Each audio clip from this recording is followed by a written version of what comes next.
meals today and stocking up on easy to serve foods for me and my family after the baby's born. And I thought it would be fun to take you along with me and show you the recipes that I'm making so you guys can make them as well. These recipes are delicious and filling and perfect postpartum foods, but obviously you don't have to be pregnant to enjoy these recipes. It's some of our family's favorites right now that we're enjoying anyways. First, I'm gonna make my favorite home-baked omega granola that I've shared about in a couple of my previous videos, but this time I'm gonna take you through step by step for the process so that you can see exactly how it's made. I'm also gonna be making a freezer lasagna and a chili to pop in the freezer as well, and if I have time, I'm gonna bake some blueberry muffins that are so delicious. Muffins won't last that long fresh, but if I give birth in the next few days, it'll be perfect to have on hand for Andrew to give to the kids whenever they're hungry. Also, I just want to mention in this video, as we're talking about meal prepping, postpartum stuff, that meal trains are a wonderful way to be taken care of after you give birth.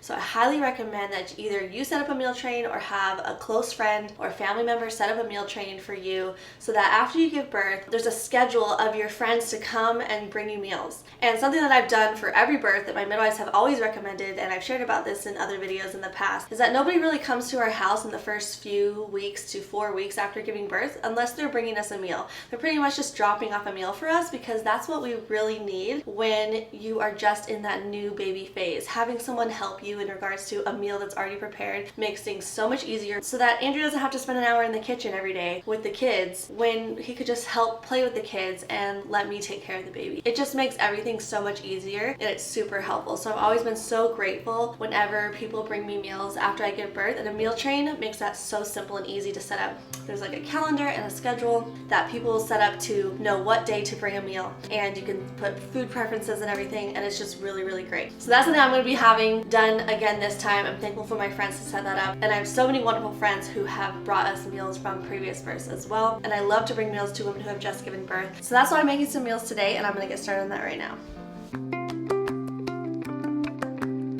Okay, let's make the granola. Preheat the oven to 350 degrees Fahrenheit.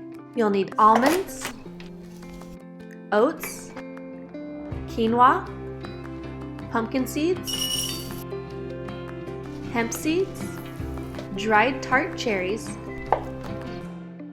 coconut flakes, your favorite nut butter, maple syrup, and vanilla.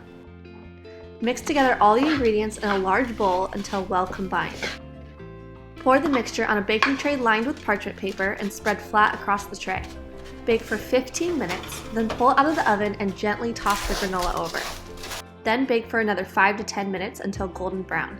Keep an eye on the granola towards the end to make sure it doesn't overbake.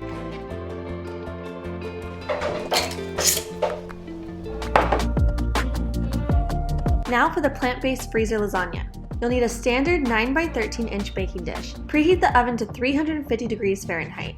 First, the cheese sauce. Blend cashews, nutritional yeast, garlic powder, salt, lemon juice, and water in a high-speed blender like the Vitamix until smooth.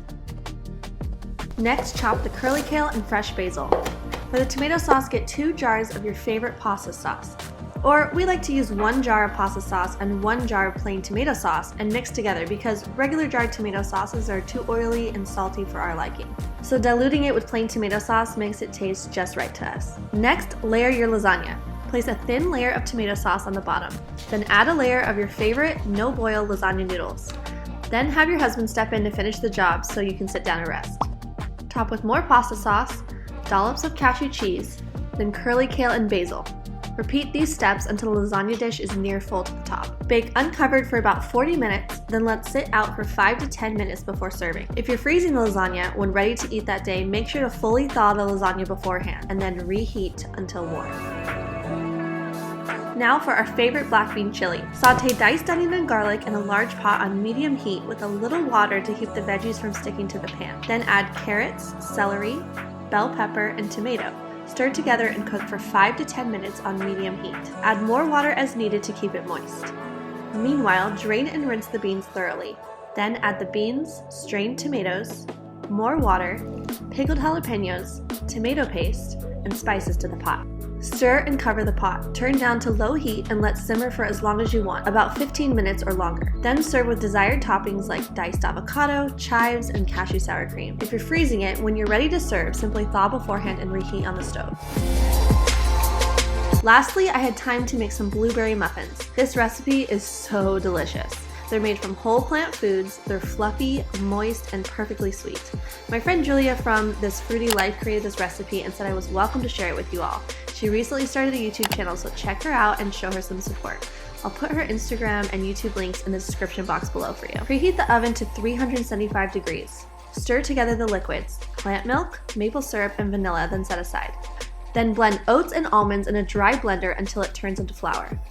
Pour the flour into a separate large mixing bowl and add the rest of the dry ingredients, baking powder, pumpkin pie spice, and salt. Mix together until well combined and there are no clumps. Then pour the liquid into the dry mixture bowl and stir together along with frozen blueberries. Line a muffin tin with a little coconut oil, pour into molds, and bake for 20 minutes. Voila, you're done. That's all the recipes I had in me to make today. I hope you thoroughly enjoy these recipes, whether you'll be prepping them for your postpartum period, making them as a meal to take to a friend in need, or for yourself or family to enjoy on any occasion. Thanks for watching, and I'll see you next video.